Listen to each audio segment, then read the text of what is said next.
Hello, friends. Welcome back to Let's Dig Into That. Now, I, Jordan, might be unapologetically biased, but I can assure you this will be a treat.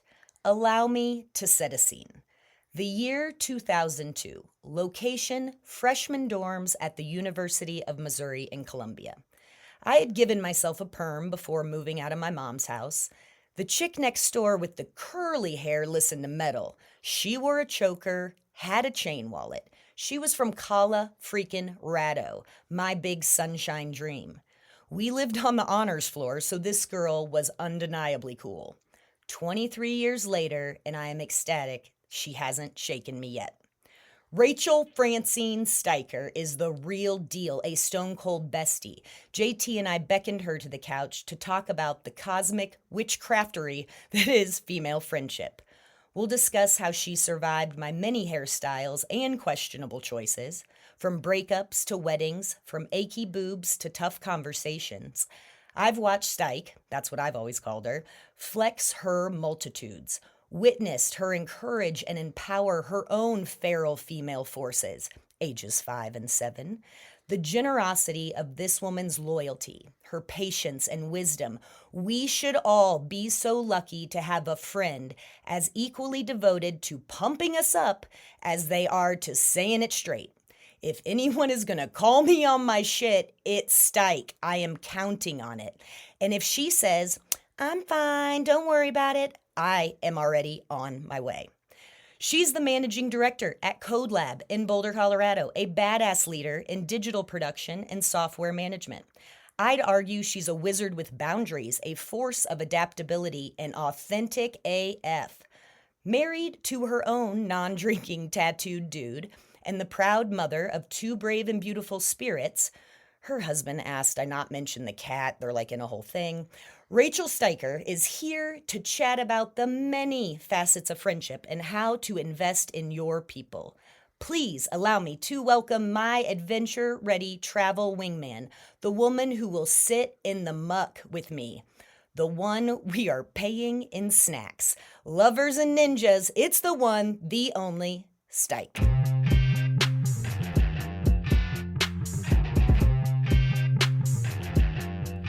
What is going on, everybody? It is JT. I have the amazing privilege of interviewing, of course you know who, but we have a very special guest, and I'm going to let Jordan intro her.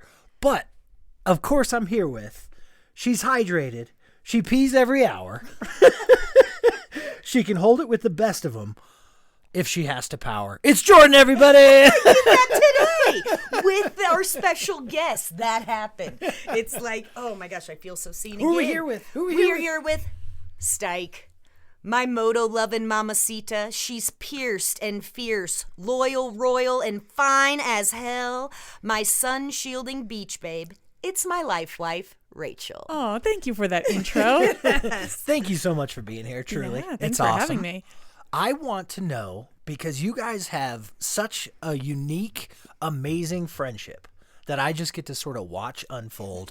Tell me about how it started, when you guys met, and like, how did you know that this was going to be a friendship that you'd cultivate for your entire life? Ooh, well, Thank you for being here. I just wanted to say, yeah, I smelled it on her. And so, no, I'm just so glad you're here. Sure but no, I'm curious. Do you remember the moment? well, we met in the dorms Yes. freshman year of college. Yeah. And so I was some years ago. 20, yeah, we won't talk about that. Early 20s. Barely 20 years ago. Sure. And I was coming from Colorado, moving to Missouri, first time by myself. And then, yeah, met you. I think within the first week, you made your presence known. I got to hear more about that. Yeah, so I could see you looked cool. And so I had to feel out like I knew. But it is nice to have that forced hallway vibe. Yes, living next to each other. Rach and I each were set up with roommates that we haven't stayed as much in touch with. And then 2 rock star chicks across the hall and became like this instant four-pod. Foursome, yeah. Yeah, this instant foursome. So, but I just came up to you and was like, hey, want to hang out? I think we all started naturally just gravitating. There was maybe an MTV Awards, something on TV, and we went to our other friend's dorm room and we're watching that.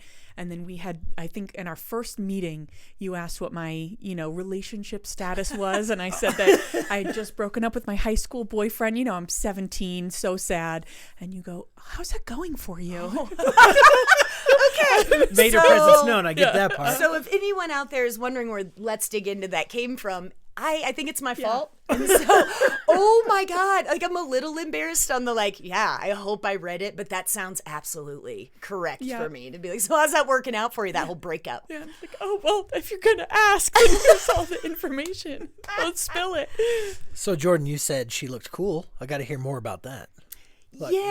I wasn't she did. Steik's always, I had pierced in your intro. Did you come in? But she had cool earrings and rock star curly hair, and she dressed to herself. It wasn't. I don't think I was used to the humidity in Missouri Yes. yet. And so that first full couple Jewish- weeks, I just was wearing overalls and a sports bra.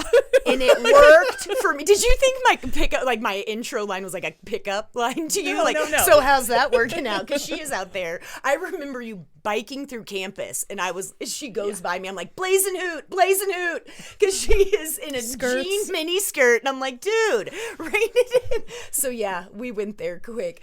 But yeah, the humidity did wonders on your hair. But I was not a super. My best friends, soccer buddies, and I had a few people being from Missouri that came. I was a couple hours away, but I had some safety nets installed, and you seemed like you got along with dudes. Yeah. And that was a comfortable area for me. Let's go, hang 'cause out with the guys and, Yeah, because I Go to was the coming park. from high school, not having great high school girlfriends. There were a couple, but I didn't have a really kind girl crew, I would put it that way. And so I was coming in ooh, I don't know about girlfriends. I'm gonna chicks are just me. tread lightly. And then got, our foursome got formed pretty early on, and then we were just, the four of us were inseparable for all 4 years, which was amazing to have that friendship. And so to answer your question, JT, of when we knew, it just kind of naturally happened because we didn't stray from that foursome very much. No, we stayed pretty close. They're random roommate assignment, and we're this is some sort of a blood oath that I didn't know that we were and we were on the cool honors floor. So cool. But it is amazing that the four of us Not did nerdy stay. at all. We lived together in different iterations. We studied abroad at similar times in different places and visited. You had a long boyfriend, long relation, long boyfriend. That's he long boyfriend. He tall too. What the heck is that? And so, but yeah, we got to be a part of that. You watched me get rid of that high school boyfriend. I wanted to jump on her bandwagon. But yeah, the girl thing was tricky. Well, and Steik, you mentioned that it's hard to maintain female relationships, and you might not have had a lot of really close ones.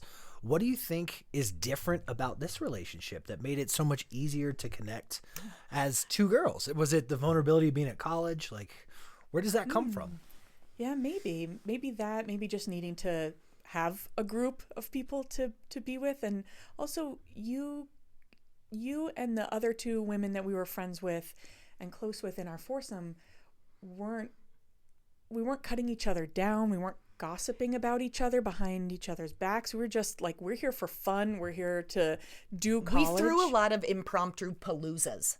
There were a lot of anything parties. where it's we got to go to the grocery store today, and it's grocery palooza. Shower party. Everything. Shower parties. We would coordinate because there was I definitely want to hear more about that. It was not as but there was a boom There was box a waterproof that was boom box. waterproof, and that we had a shower mix that the CD, and it'd be but that And does then you sound guys would funny be as an "We're gonna outsider. Take a show. You don't need to call it a show. No, you did. Shower party. Uh-huh. Yeah. I was victim of a couple towel stealing moments. There was some breaking. I cut your hair in that bathroom. Yes, I cut your boyfriend's while hair in someone that else bathroom. gave me a lap dance. Yes, lap dance hair salon. College was fun. I went to the wrong school. You did. College was so fun. But it's true. I love that you pointed that out, that we were, again, on an honors floor. We all were nerds, but we knew how and when, and I love Steik is the friend I refer to often and try to leave her anonymity as being the great boundary holder. We called her the fun hater. Yeah, where I did hate fun. Yeah, where it would be like she hated fun, and I did not translate well for me. Where I'd be like, I'm driving, I'm paying, you can wear this that I will bring in, just come hang with. Nope. It's a Tuesday. Guys, I got a lecture tomorrow. I'm sorry. And it was real quick on when she's an amazing mom in this moment right now, but I saw it then when it would be like, I'm going to tell you one more time. If you ask me again, I'm closing this bedroom door. And it was perfect. It was never mean, but it was a hard no. And I have so much respect, but I loved that. It was admirable. Okay. It was something I chased. So bond built in college. I'll be honest, with most of my really close friends, that was a big hindrance. Once college was over, I had a hard time keeping up with a lot of folks. How have you maintained this friendship as life continued, as relationships and marriages come into play? She's been to all those. Yeah. You stalked me. You followed me. I to was going to Colorado. say, I feel like there's a Friends episode where Phoebe tried to phase out Monica. And it didn't. Monica's still around in Pittsburgh. And I'm like, if Steik tried to phase me out, because when I had an opportunity to go, do I want to stay in Kansas City? Could I is California a thing? Or is that just everybody? New York is not my calling, but Colorado was the spot. And I remember making the choice and then begging Rach to be like, will you please be my roommate till I figure shit out? And so it was awesome to have that kind of soft landing, because I had my first big, you had it going into college, where I was like, I'm out. I'm new here. I've got to map something. That was still like MapQuest time. I'm just saying. I was so brave. Right. I was so brave to come out here. But I give you endless credit on the maintenance, because it is having a friend and maintaining a friendship, very different things. And we had an interesting chat earlier about the difference in community versus friendship too. Because I can secretly get jelly over her tight mom buds that she's hanging out in Boulder drinking chai lattes with. What? It's all in your head. It's all in your head. You know those chai lattes, but I am so grateful, because in my mind I've translated it as she has such exceptional community, because I am not the feet on the ground, because it was really hard, on the move away. She's the one reason. And I take trips back and don't tell anyone else I'm even there. We do this is a 30-hour adventure. Secret adventure trips. And so I'm so sorry for those of you, but I'll plan secrets with them too. No, I won't. And what about you, Rachel? Do you think how have you maintained this relationship for such a long time? I think the living together after college was critical. Just the proximity. We were nearby. We got to live together for that year post-college, which, that's a hard transition coming out of college. We had our first big girl jobs and, dating and boys and life and stress and more stress. And then, it's a big time it's hard in your early 20s when you're trying to figure out what you want to do. I think the entire decade is hard. Yes. Good so then I think it was just a natural thing. At that point we were just sisters. And right. You get to that when you can speak in code. And I do think we have had times and stints where it's sad to say, and looking back, I don't remember, I hope you feel the same, but who knows? But an ill will, we're in a tiff right now. I'm kind of, just built a wall, and we'll see how it comes around. But life, relationships, babies, things happened, and we have been great about, there's no guilt trip on the comeback, which I so appreciate, because I've had some tricky friendships where I'm like, if this isn't working for you anymore, you don't have to tell me so much to my face. I'm okay if you want to just let it go, where we didn't have any tiptoe gray area where I wasn't coming to you going oh my God, do you think she's mad at me?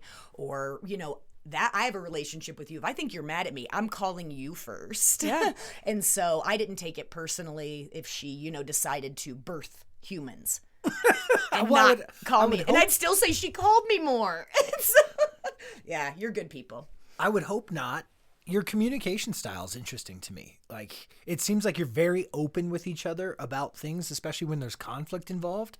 Tell me more about how you guys communicate and how that's helped the relationship sort of last and form?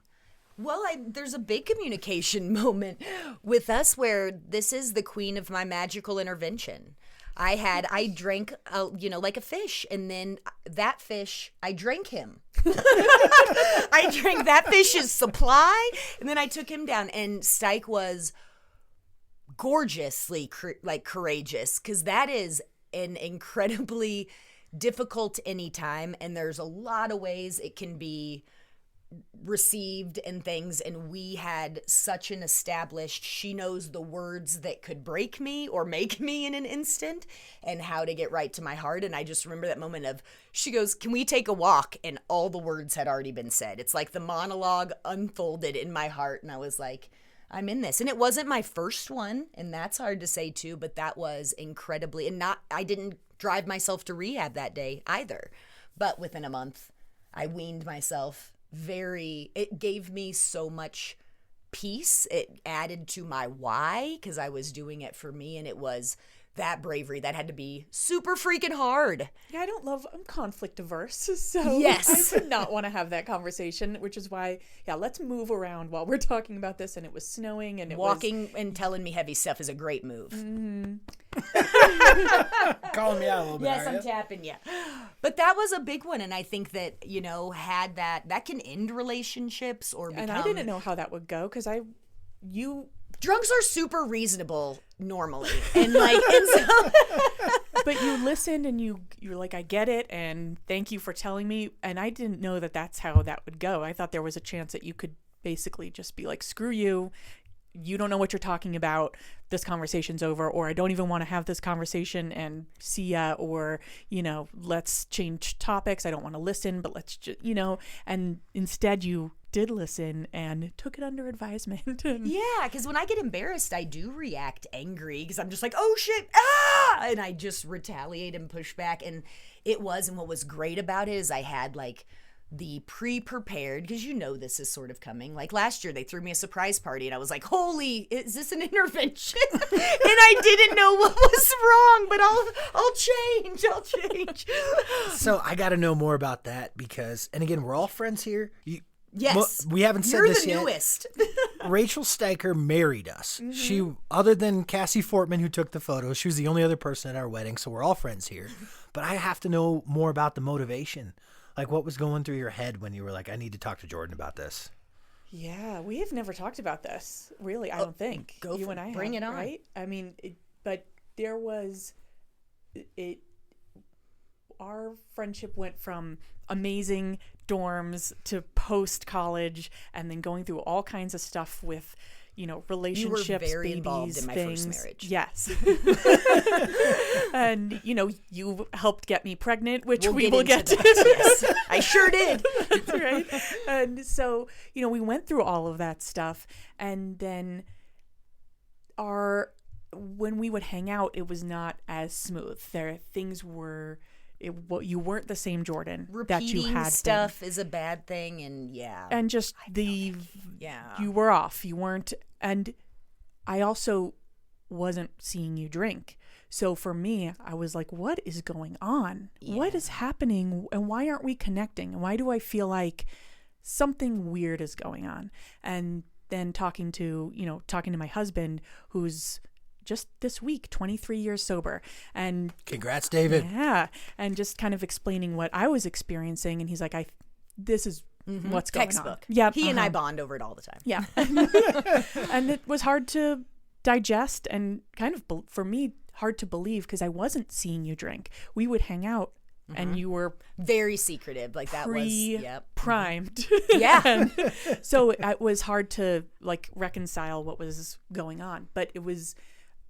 we weren't on the same page. You and I weren't. And it just wasn't good. And then I came out to visit you here in between things. Chaos. And it was, chaos and not cool. And so after that point, it was just like, we were still hanging out when we could, but it transition felt time. Icky. Yeah. Mm-hmm. So, we were having all the conversations that we normally do. What's the next trip we're going to take together? When can we hang out with my kids and do all these things? And those were my two areas where, I can't travel with you.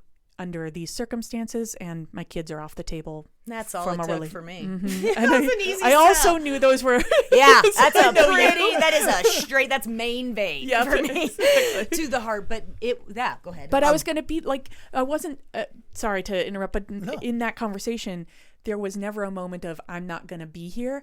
I'm not going to be part of this friendship. I'm taking a break from the friendship. I'll be here and we can still be friends. But these couple things are not happening until something changes. And how freaking lucky, like, I am. There's not a lot of folks that get to say, oh, the person that I experienced this moment with is then later the one that marries me. But you did make sure that I knew that, yes, your solidarity in that, but it breaks my heart. And I am just, there's not a word for the apology of, like, my desire to hang out with you and be present with you, huge. And to know I was in such a dark place that, like, I wasn't even there for that. It's such, So we back. Then I got her pregnant. And I want to get to that last question about sort of the intervention. How has it improved your relationship? Both? Me stopping drinking was step one. And I love it. Like, this was something, again, that I had talked to her about, like, that I was drinking too much. She knew I was unhappy in my marriage. She knew there were she knew just enough but like, it wasn't a huge. It takes a lot of vulnerability from both of you guys. And so I just want to know how that impacted your guys' relationship moving forward from that moment of both having to, you only do that with the people you care about most. Yeah. And I really think that that's such a special moment that I get to witness from the outside. I was the one who dropped Jordan off because she had been drinking that day.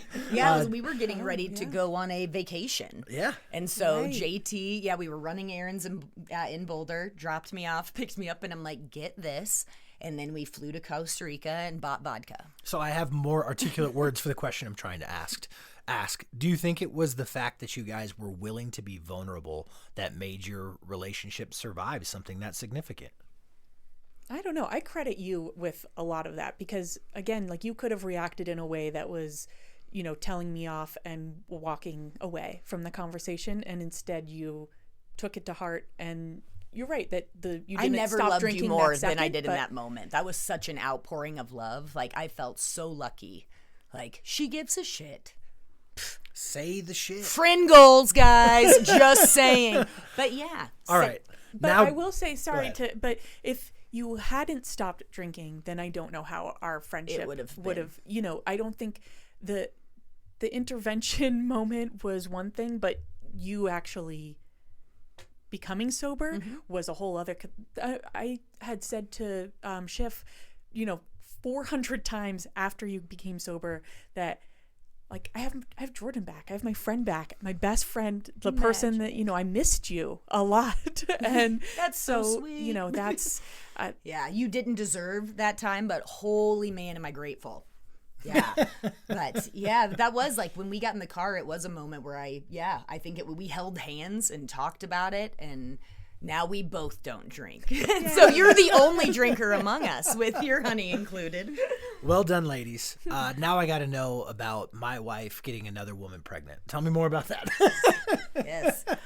Oh, such a magical time. So again, I feel like I have to start with the canoe. I'm just, because that was a trip pre-babies at a campsite that you guys go back to, right? And so my marriage is falling apart. The four of us are camping. I get Steik alone on a canoe, and I decide to tell her.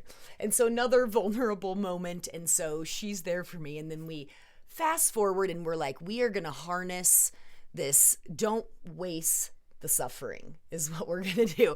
And so she is the moto rider among us and sees this amazing all chicks babes ride out tour. all women's motorcycle rally in Joshua Tree. And so my parents flew to the Vatican. She didn't tell hers. That's how it went down. And then, and then we take off for Joshua Tree. It was truly one of the most magnificent weekends, but we timed it up just so perfectly with IVF. Yeah. Do you want to take it from here? Yeah. So this, an organized rally. We didn't just pick a random weekend. I think there were a few hundred women on motorcycles at this. If you can go, go. Yeah. It's awesome. Incredible. So yeah, we rented a big motorcycle. Jordan was on the back. I rode, but it just so happened to be the same weekend that my IVF shots were starting, and so I packed an ice pack with the medication and brought everything, and we flew to Joshua Tree, flew to Palm Springs, put it in the saddlebags, this pack of syringes and whatnot, and we're riding around Joshua Tree on a motorcycle with these IVF meds in the saddlebag on ice, and then had the timer because you have to take the shots at a specific time. Yeah, this is day 1. She had done her morning shot, and so we both have alarms set. We are ready for shot number 2. Yeah, but partying at the cool chicks on, I think there was a mechanical bull and a cover band. Yeah, and tattoos and everything. It was amazing. Exactly what you'd want it to be. And then I think we're hanging out with a couple cool other cool chicks, and we're like, oh, timer, we gotta go. Ran to the parking lot, the dirt lot, jogged dust through everywhere. the desert. Jogged through the desert to find our nondescript, beautiful bike, in the dark, Indian, in the dark. So keep on going. I'm sorry, I get too excited. Then we get the giggles. So we're trying to get the syringe and get the medication to the perfect amount. With a flashlight from your phone. Yeah, we're dirty. Our hands weren't washed. Got Cheeto fingers. Cheeto fingers and giggling nonstop. Giggle I'm like, fest. this can't be right. Yeah. Like, I feel like somebody's watching and like disapproving. And so the giggles continue. And I'm like, we're going to do this. And then here comes crank call, bad word. I'm like, there's a fucking armadillo. To try to get her to calm down, there is no armadillo. And then I just say, I'm going to get you pregnant, and jam this syringe in the darkness of Joshua Tree National Park. And then we're done. Where? We're like right in my stomach. Yeah, right on the side stomach. I know exactly. I'm like, I didn't have to pull down pants or anything no like that. pants were down. And so we're catching our breath because we're beside ourselves. And these ladies off to the side, right next to us the whole time out there at their motorcycle, and didn't realize they were watching the entire thing go down. They got a glimpse of our relationship. I'm not sure anyone was prepared to see because I was so loud because that's how I call mothers. And so I'm just like, we got this, you're good. And it was, oh my God. So she has 2 beautiful daughters. Yes. Do you want to tell us a little bit about those characters? Yeah, they're mischief makers. They're mischief makers and amazing and silly and all the things that little kids should be. But yeah, you helped bring them into the world. I that sure little way. did. I love those curly-headed weirdos so very much, and I can't wait because please promise me here on this pod that we will travel like we do. Because my mom has schlepped Steik and I around because we happen to be what time's that leave? Yeah, we can be there. I can pack for that. And so the day that we get to pack up her 2 girls, and I can't wait to eavesdrop a little bit on those conversations. So we've got Jordan, child free by choice. Rachel's got 5 and 7 little girls. Not 5 and 7 little girls. She's got 2 little girls. One's 5, one's 7. How has that impacted your relationship? Having different viewpoints moving forward. It's only been positive. It has been amazing to watch. Because you love other people's kids. I do. Some people are child free by choice and really can't stand other people's kids. I which can I get. very much empathize for those that are like, yeah, it's going to have an impact on, like, how many times have we shared a phone call, which I'm so grateful you have the time to pick up. But when it's like, okay, I'm cooking dinner, I'm going to put you on speaker. Or we use the platform Marco Polo, has been a game changer because it is really nice when you don't have to coordinate the full FaceTime and half face each. Or it's, I've got 7 minutes, I'm about to pick up the kids, but here we go, let's have a quick catch up. Yeah, in between things. Talk about me feeling important and loved and valued, but it has been so cool to watch, like to see what they're learning in their little interest too, and to watch how I don't have the patience. Being with this beautiful familial, we've stayed at their house. And I'm like, how do these people do it? We should have your honey back for one because his kids are 5 and 7 and 31 and 28. So he has a 31-year-old and a 5-year-old. And so he's got stories. 23 years off the sauce, too. That man can tell some tales.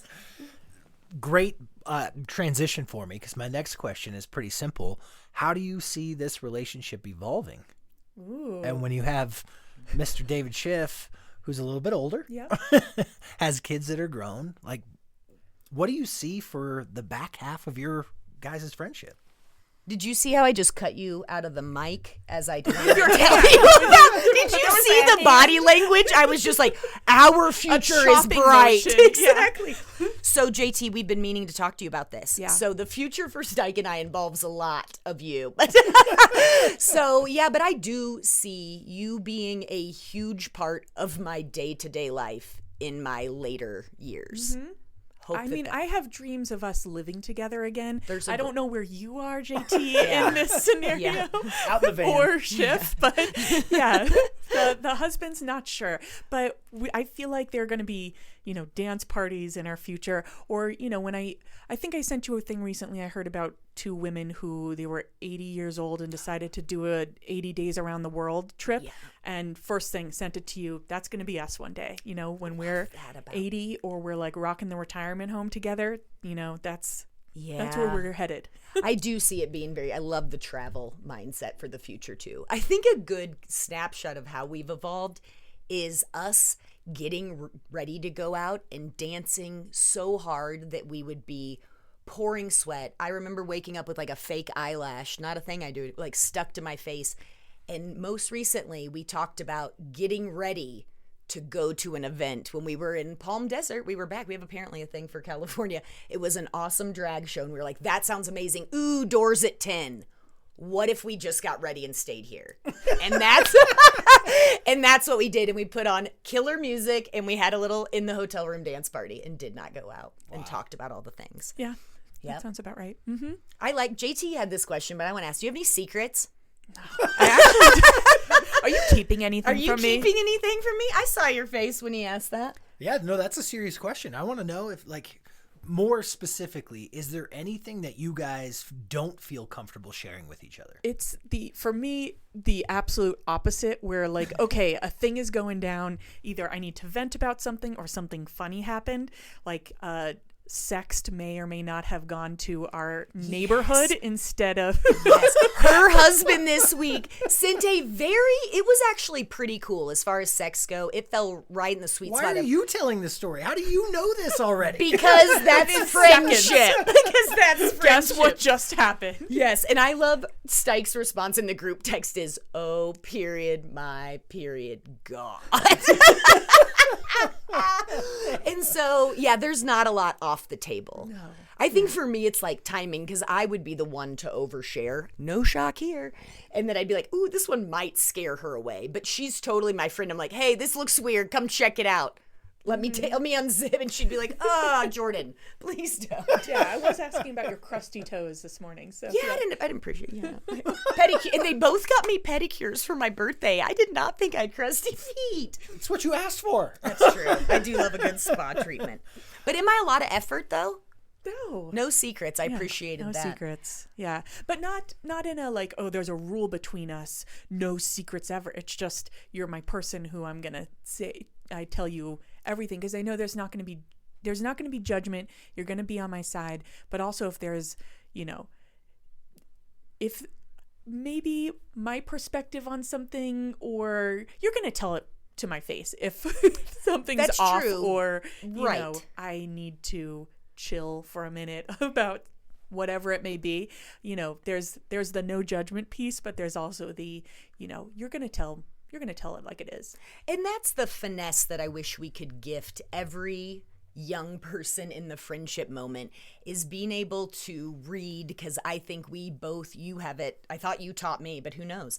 But when it's like, I just need you to hear this and get on my team, and we are going to rally against these bitches, and I just need to vent it up. And I'm also the one that will absolutely not tell you what you want to hear sometimes and be like, well, no, that's just stone cold crazy.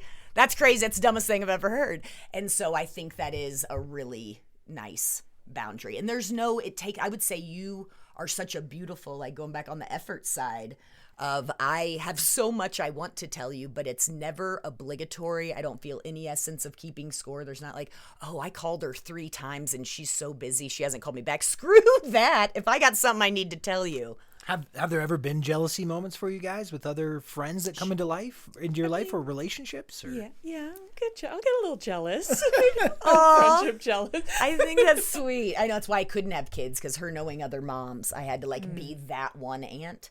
And so, because it's true. Found your role. Yeah. Okay. And I always, it's like funny at like the season of weddings when it's like, oh, that group of friends is coming. And I kind of puff up a little bit. We're like, oh, she did training camp with you guys, but we're out here like real friendin' now. And so I think there is a little bit of that cattiness in me somewhere. I'm a little competitive. And you have a sister, and so there's Right, that. there's And we that. both like her because she's awesome. How annoying. And you know what I call her? Lil Steik. That's what she still is in my phone. I'm is sure she Lil appreciates Steik. Does she? No. Well, again, it was better than we had two had the same name. We had 2 Rachels, and so Yeah. Jewish Rachel did not stick. She was like, please quit hollering that in the dining hall. And I'm like, I think it's awesome. Gonna work. I come long from a term. town, I was loving it. I'm like, Shabbat Shalom, let's do this. Shabbat My shalom. people. But Steik brought the Colorado. I remember our first winter in the snow, and she was out there in the bikini doing the roll in yeah. the snow. Drew some attention. And yeah, I forgot about that. and Blazing Hoot, yeah. Yeah. But we've been there through some piercings and surgeries. And yes, you drove the car with the cans tied behind in my first wedding, then watched it fall apart in a canoe. Yeah. And then here we are, non-drinking, and you are the only person with our pig-loving photographer, our sweet Cassie there. And that was it. We've had a good run. So there's no way this is all sunshine and rainbows. I'm going to put you both on the spot a little bit because I want individual answers. Oh, no. What do you think the biggest challenge in your friendship has been? Jealousy. It's the jealousy. No. I remember meeting your husband for the first time, and Steik stepped away to go to the restroom, and he says to me, he's like, oh, she told me about you guys and the thing, and like she mentioned it, and like, okay.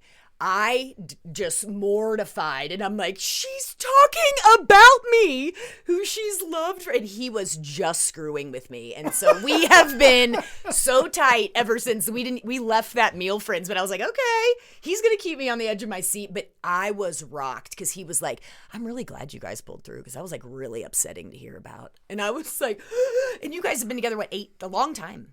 Now, these days? Yeah. How many? Oh, 15 So we've known each years? other a Yeah, minute. 15 years, And yeah. he's the same. Yes. So that doesn't seem like a challenge. Like, honestly. So hard times. Skirting around the question. I think we know on this podcast, I'm going to fall on the sword a bit. I'm not a great cohabitator. And you mentioned living with me a number of times. How'd that go? It went well, but I will go back to the, us being in our early 20s. That's a tricky time. And so, you had your first job. It was in the wine industry. There were lots of parties. There were boys. There was fun. And you were doing your thing, as you should. Freedom slut. A freedom slut. Yeah, sure. And then, and I was maybe in a less positive mental state, very stressed about what my life moves were going to be. I was working part-time in a grocery store, working part-time at an unpaid internship, which ended up turning into a job, and all kinds of great things happened coming out of that. Good plug. But it was a very stressful time for me, and I was not happy. And I think you and I that year weren't always on the same page. We weren't doing a lot together. It was still, Steik hates fun, but this time I didn't have any money, and I was working 7 days a week, and it was stressful and tiring. Do you remember when I was breaking out in hives? Yeah. I had hives on my body every day for a year. From stress? From stress. Oh my gosh. And so, yeah, I feel like Freedom slut, not super compassionate.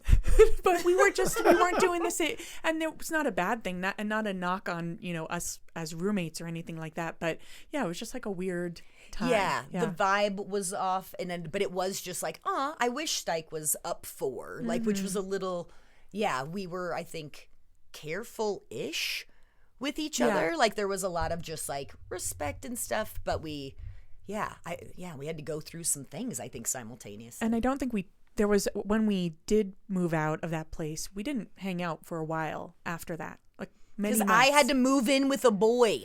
Yeah. And it was, I was excited. Well, that's exactly where my mind went. How did you get back on track? How did we get back on track? I actually don't know.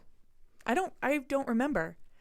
Maybe it was eventually I broke up with that college boyfriend and needed a friend to talk to as I was going through that.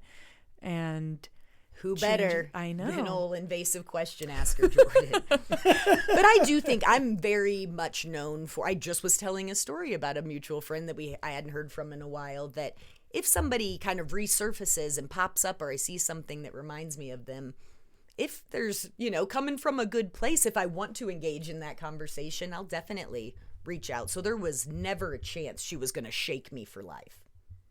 So I could see just like, hey, hey girl, hey, what you doing? And also at that point, like, our lives were very intertwined with friends, and we were, even if we needed a few months of just a breather, there was not a question for me that we were going to keep being friends. But I don't remember exactly how it all came back together. I don't think either of us wants conflict. No. And we never had a big, why we walk and all of our discussions are side by side. No eye contact. No eye contact. We exactly. just look straight ahead. Walk. Yeah. And yeah. It's actually how they train you to have hard conversations. I think the motion, side by side. The motion helps. Mm-hmm. Yeah. Yeah. Yeah. So all right. One word. How would you describe the relationship if you had to give it one word?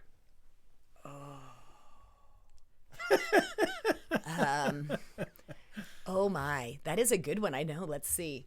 One word, I would say relentless is what came to mind. Relentless? Yeah, because Positive. Yep, relentless friendship. No, I'm just, but it is. Have a I just had my it was bringing too much ride or die energy where I'm just like, where it's kind of okay. And again, that I can't reiterate enough how grateful I am that it would have taken one time when you're like, hey, Jordan, you were, ignored me, blew me off. Like, I'm feeling all this stuff that I'd be like, how long do I have to earn my way back into your good graces? So forgiving, I think, would be my Steik. Yeah. Very forgiving, because I've said some stuff. Well, I love that you guys actually say it how it is. That I think that's one of the things that really bonds people, is that you're actually willing to say the hard part of the conversation. And so that's where the question came in my mind, is how does that really cultivate? How do you get back to things like that? What's the one word that you'd use to describe it? Not letting you off the hook. Steadfast. That's like relentless, but like so much better. That's a better. That's like version of clarity is something I struggle with. I think I've mentioned that. So I mentioned to Steik when I picked her up at the airport, I was like, we made a joke on the pod the other day about how it's not so funny that I have a tendency to hurt your feelings. My feelings. JT's feelings. Yes. Every day. And I'm like, and again, it's physical reaction where it's like, oh, I bruised his little baby heart right there, and I didn't mean to. And so I'd like to just know, Rachel Steiker, how many times have I hurt your freaking feelings? I don't think you've ever hurt my feelings. It's just too good. I definitely have offended many, but not it. Yeah, I usually will apologize quickly. I mean, we've probably been annoyed at each other over the years, but feelings hurt. I can't think of a time you hurt my feelings. No. Except for the little, I just wanted you to go out. I offered to pay for everything. You fun hater. Yeah. That would have been a very Why won't you come out on a Tuesday night to the Antler House? Yes, we hung out at a place called The Compound. The Compound was a thing. Antler House. Yep. Ha ha. Tits and cheese. Tits and cheese. Oh my God. There's so many. Yes.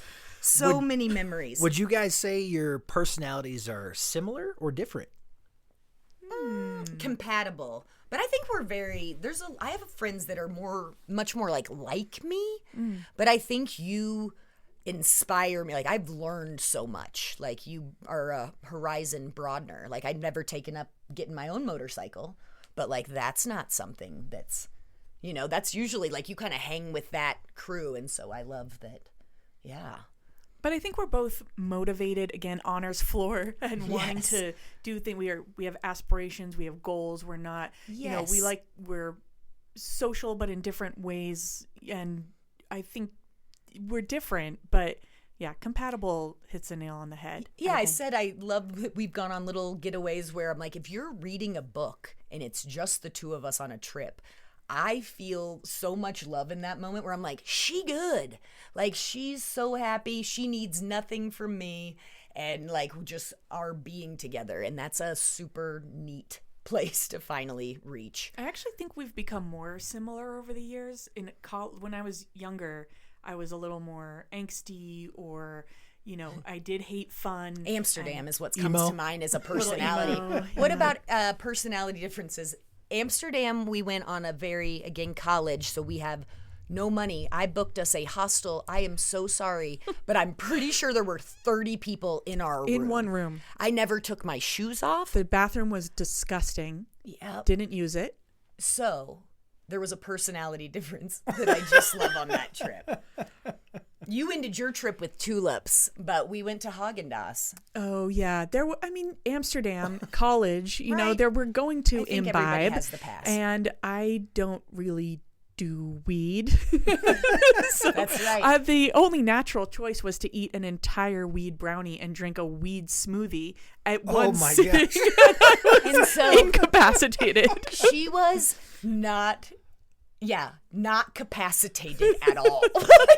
It was the most hilarious, and also where it was hilarious to the point of like, it's been like 45 minutes because it was great.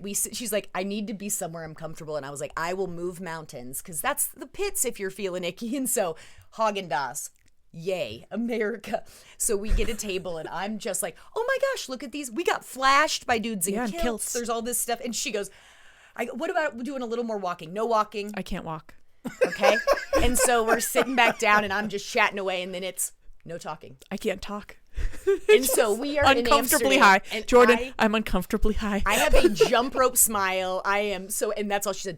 Jordan, I am uncomfortably high. I am uncomfortably high. And we can't go back to our hellhole of a safe place. Because we also don't know how to get there. In the middle of the red light. Yeah, our street, we tried to pronounce things. I wish Oostenstraden. I had that on Yeah. tape. It was a very wholesome trip. We did churches. We did stuff. Yeah, we did. Well, we're getting to the end. I would love to know from you guys. I think your relationship is so special and so unique, and it's not everyone's lucky enough to have a great friendship like this. What advice would you give to anyone, maybe particularly girls who want to build this kind of lasting friendship? Ooh. Do you want to go first? Yes, I think be brave, because it's so easy if you kind of, have that one great bud. That's incredible, and invest in that friendship.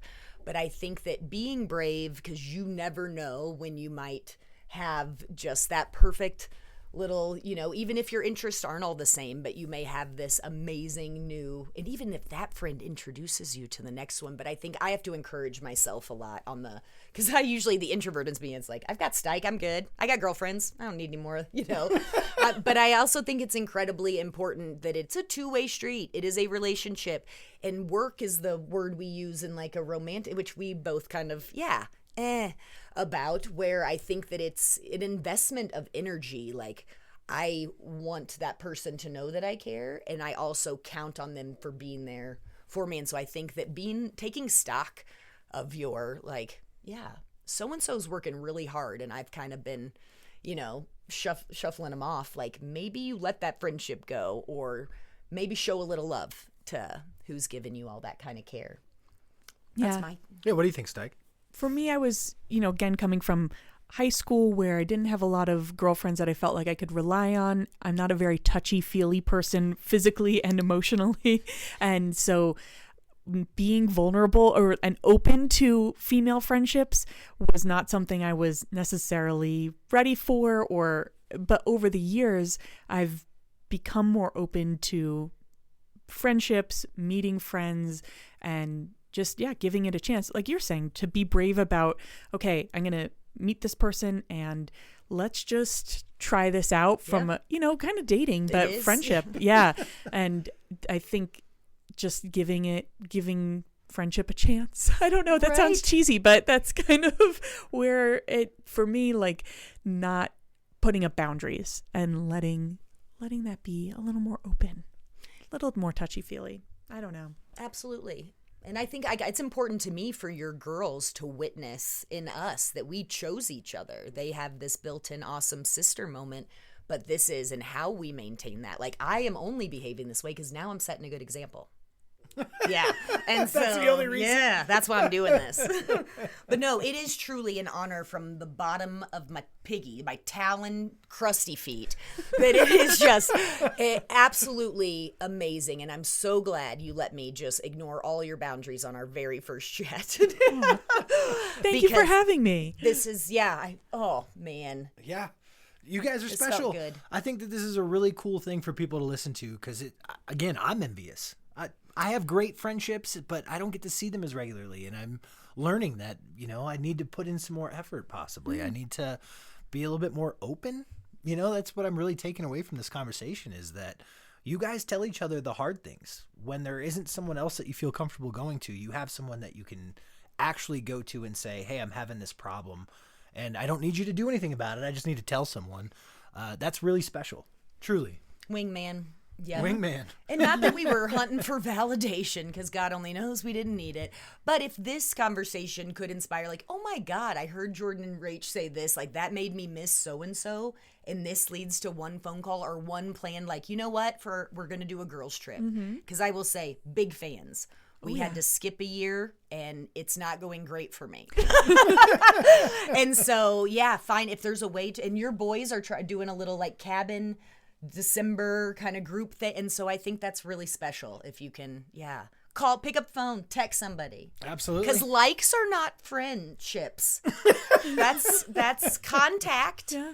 That's good. I'm not against it. But there's more to it than that. Yeah. Have the conversation. Oh, baby, you are worth it, Steik. JT is as well. But Well, guys, we should close this out. Thank you, everyone, for listening. I am JT.